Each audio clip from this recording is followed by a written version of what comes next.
Hello friends, welcome to my channel study for you. So guys, जैसा कि आज जो आपका एसएससी सीएचएसएल का 3 जून का फर्स्ट शिफ्ट का एग्ज़ाम हो गया दोस्तों, जिसका जो है मैं आपको बिल्कुल 100% एक्यूरेट आंसर के साथ जो है इस वीडियो में बताऊंगा। तो देख लेते हैं कि किस प्रकार के जो है आज आपके 3 जून के फर्स्ट शिफ्ट के एग्ज़ाम में जो है प्रश्न पूछे गए हैं। उससे पहले एक बात और दोस्तों कि जिन्होंने भी अगर चैनल को सब्सक्राइब नहीं किया है तो एसएससी सीएचएसएल से रिलेटेड पल पल की अपडेट के लिए जो है चैनल को सब्सक्राइब ज़रूर कर दीजिएगा और बगल में ही आपको एक बेल आइकन यानी घंटे का निशान भी दिख रहा होगा, तो आप उसे भी जो है ज़रूर प्रेस कर दीजिएगा। तो चलिए वीडियो को स्टार्ट करते हैं।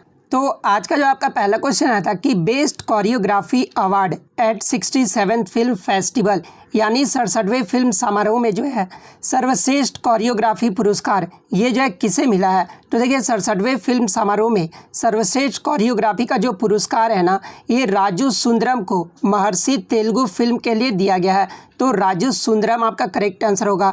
बात कर ले अन्य 67वें राष्ट्रीय फिल्म अवार्ड के बारे में, जहां से आगे के शिफ्ट में आपसे पूछा जा सकता है। जैसे कि पूछा जा सकता है कि बेस्ट नॉन फीचर फिल्म का अवार्ड ये जो है किसे मिला है, तो ये an engineer dream Hindi film के लिए दिया गया है।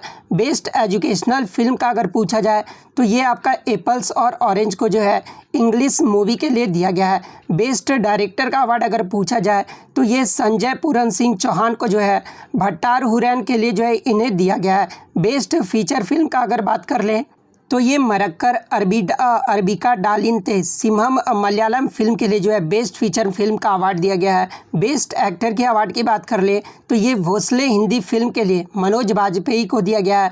और इसके अलावा असुरन तमिल मूवी के लिए जो है ये धनुष को दिया गया है। इसके अलावा बेस्ट एक्ट्रेस की अगर मैं बात कर लूँ तो बेस्ट एक्ट्रेस में पंगा हिंदी मूवी और Manikarnika the queen of Jhansi के लिए जो है ये कंगना रनौत को दिया गया है। तो ये सारे फैक्ट आपको ध्यान में रखना है। नेक्स्ट क्वेश्चन आपका यहाँ पर आया था कि Kelucharan Mohapatra was the exponent of which dance form, यानी केलुचरण महापात्र जो है ये किस नृत्य के प्रतिपादक थे। तो देखिए ये जो आपके केलुचरण महापात्र है ना, ये ओडिसी नृत्य के जो है प्रतिपादक थे। तो ओडिसी नृत्य आपका यहाँ पे करेक्ट आंसर होगा। बात कर ले केलुचरण महापात्र को संगीत नाटक अकादमी पुरस्कार से कब सम्मानित किया गया था, तो ये 1966 में सम्मानित किया गया था। पद्म श्री से कब सम्मानित किया गया था, तो 1974 में। पद्म भूषण से जो है 1988 में। संगीत नाटक अकादमी फेलोशिप से जो है 1991 में। और पद्म विभूषण से जो है इन्हें 2000 ईस्वी में जो है सम्मानित किया गया था। इसके अलावा ये जो कालिदास सम्मान है ये मध्य प्रदेश सरकार के द्वारा दिया जाता है। उन्हें इस सम्मान से भी जो है सम्मानित किया जा चुका है। तो ये सारे फैक्ट आपको ध्यान में रखना है। नेक्स्ट क्वेश्चन आपका यहाँ पर आता है कि विच among is a disease caused by virus in which liver is swollen beyond its is usual size, यानी इनमें से कौन सा वायरस से होने वाला रोग है जिसमें लीवर अपने सामान्य आकार से जो है अधिक सूज जाता है। तो देखिए लीवर अपने सामान्य आकार से अधिक इसलिए सूज जाता है, ये जो आपका हेपेटाइटिस वायरस से होने वाला रोग है। तो हेपेटाइटिस आपका यहाँ पे करेक्ट आंसर होगा। देखिए हेपेटाइटिस ए, बी और सी से जो है आपका जो लीवर है वो डैमेज होता है। तो ये फैक्ट भी आपको ध्यान में रखना है। नेक्स्ट आपका यहाँ पर आता है कि 2022 में किस पैरा एथलीट को जो है पद्म भूषण पुरस्कार मिला है। तो देखिए 2022 में ये जो है देवेंद्र झाझरिया एक ऐसे पैरा एथलीट हैं जिन्हें पद्म भूषण पुरस्कार से सम्मानित किया गया है। तो देवेंद्र झाझरिया आपका करेक्ट आंसर होगा। इसके अलावा मैं ये भी आपको बता दूं कि 2022 में कुल 128 व्यक्तियों को जो है पद्म पुरस्कार से सम्मानित किया गया है, जिसमें 4 लोगों को पद्म विभूषण, 17 लोगों को जो है पद्म भूषण और 107 को जो है पद्मश्री पुरस्कार से सम्मानित किया गया है। और जिन्हें 4 में पद्म विभूषण दिया गया उनके नाम जान लीजिए, क्योंकि यहाँ से भी एग्जाम में आपके प्रश्न पूछे जा रहे हैं। जैसे कि सुश्री प्रभा त्रे को कला के क्षेत्र में दिया गया है। श्री राधेश्याम खेमका को जो है मरणोपरांत साहित्य और शिक्षा के क्षेत्र में दिया गया है। जनरल बिपिन रावत को मरणोपरांत जो है ये सिविल सेवा के क्षेत्र में दिया गया है। श्री कल्याण सिंह को जो है मरणोपरांत सार्वजनिक कार्य के लिए जो है ये दिया गया है। तो ये 4 लोगों को जो है पद्म विभूषण सम्मान से 2022 में जो है सम्मानित किया गया है। तो ये फैक्ट भी आपको ध्यान में रखना है। नेक्स्ट क्वेश्चन आपका यहाँ पर आया था कि the test of my life is the autobiography of, यानी मेरे जीवन का परीक्षण, ये जो है किसकी आत्मकथा है। तो देखिए the test of my life ये जो है युवराज सिंह की आत्मकथा है, तो युवराज सिंह आपका करेक्ट आंसर होगा। नेक्स्ट आपका यहाँ पर आया था कि daughter of destiny an autobiography, ये जो है किसकी आत्मकथा है। तो देखिए ये जो आपका डाउटर ऑफ डेस्टिनी है ना, ये आपका बेनजीर भुट्टो का जो है आत्मकथा है, तो बेनजीर भुट्टो आपका करेक्ट आंसर होगा। नेक्स्ट क्वेश्चन आपका यहाँ पर आया था कि निम्नलिखित में से कौन सा एक संवैधानिक निकाय यानी कॉन्स्टिट्यूशनल बॉडी नहीं है। तो देखिए इसके ऑप्शन मुझे नहीं मिले हैं, लेकिन मैं आपको बता दूं कि जो आपके संवैधानिक निकाय की सूची है, जैसे कि चुनाव आयोग, ये जो आपका संवैधानिक निकाय है, संघ लोक सेवा आयोग, ये भी आपका संवैधानिक निकाय है, वित्त आयोग, पिछड़ा वर्ग के लिए राष्ट्रीय आयोग, ये सब जो आपके संवैधानिक निकाय हैं।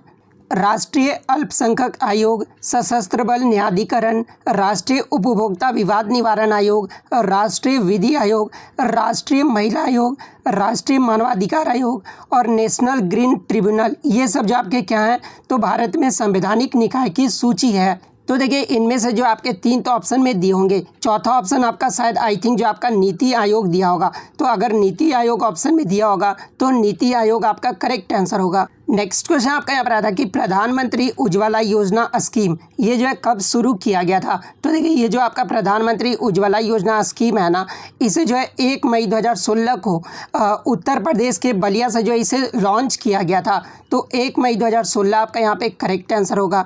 नेक्स्ट क्वेश्चन आपका यहाँ पर आया था कि हु फिक्सेज CRR यानी कैश रिजर्व रेशियो को जो है किसके द्वारा फिक्स किया जाता है। तो ये सेंट्रल बैंक के यानी RBI के द्वारा जो है ये फिक्स किया जाता है, तो RBI आपका करेक्ट आंसर होगा। नेक्स्ट क्वेश्चन आपका यहाँ पर आया था कि which among the following property is found in echinodermata, यानी इनमें से कौन सा गुण जो है इचिनोडर्मेटा में पाया जाता है। तो देखिए मैं आपको बता दूँ कि इसके ऑप्शन मुझे नहीं मिले हैं। तो देखिए एक्नोडर्माटा का जो गुण होता है ना, they have a star like appearance and are spherical और elongated, they are exclusively marine animals, तो इनमें से कोई भी ऑप्शन में दिया होगा ना वो आपका करेक्ट आंसर होगा। इसके अलावा the organism are spiny skinned, they exhibit organ system level of organization, they are tribalistic and have a coelomic cavity, the skeleton is made up of calcium carbonate, यानी जो इसका स्केलेटन बना होता है ये आपका कैल्शियम कार्बोनेट का बना होता है। इसके अलावा और भी इक्नोडर्मेटा के जो है गुण होते हैं, लेकिन इसके ऑप्शन मुझे नहीं मिले हैं। जिस भी कैंडिडेट्स को अगर इसका ऑप्शन पता है वो कमेंट करके बता सकते हैं। अब मैं आपको कुछ अधूरे प्रश्न के बारे में बता देता हूँ। जैसे एक प्रश्न आया था वेलोसिटी टाइम ग्राफ से, एक प्रश्न पूछा गया था, तो आई थिंक आपका ये पूछा गया था कि वेलोसिटी टाइम ग्राफ में ये जो आपका स्लोप होता है ना ये क्या दर्शाता है। तो देखिए वेलोसिटी टाइम ग्राफ में ये जो आपका स्लोप होता है ना ये आपका एक्सेलरेशन को दर्शाता है, तो अगर ये पूछा गया था तो एक्सेलरेशन आपका करेक्ट आंसर होगा। इसके अलावा अट्रैक्ट का जो है आपसे एंटोनीम पूछा गया था, ठीक है। और मैं बता दूं वन वर्ड सब्स्टिट्यूशन में जो है आपसे इम्फेरल का पूछा गया था, ठीक है। इम्फेरल का जो आपसे वन वर्ड सब्स्टिट्यूशन में पूछा गया था। गेट अवे का जो आपका आइडम से पूछा गया था, ठीक है। गेट अवे का जो आपका आइडम एंड फ्रेज से जो आपका प्रश्न पूछा गया था। और एक जो है अलजेब्रा से मुझे मैथ के प्रश्न मिले हैं, जहाँ पे क्वेश्चन आपका था कि x + 1/x = 10 दिया हुआ था और आपको क्या फाइंड करना था, तो 7x / 8x² + 1 - 10x, ये जो आपको फाइंड करना था। तो ये जो आपका अलजेब्रा से प्रश्न पूछा गया था। तो इतने प्रश्न जो आज मुझे बच्चों के द्वारा मिले हैं जो कि 100% रियल और ऑथेंटिक हैं। तो अगर वीडियो अच्छी लगी हो तो वीडियो को जो लाइक ज़रूर कर दीजिएगा, चैनल पर नया है तो चैनल को सब्सक्राइब ज़रूर कर दीजिएगा। तो मिलते हैं नेक्स्ट वीडियो में, तब तक thank you, all the best.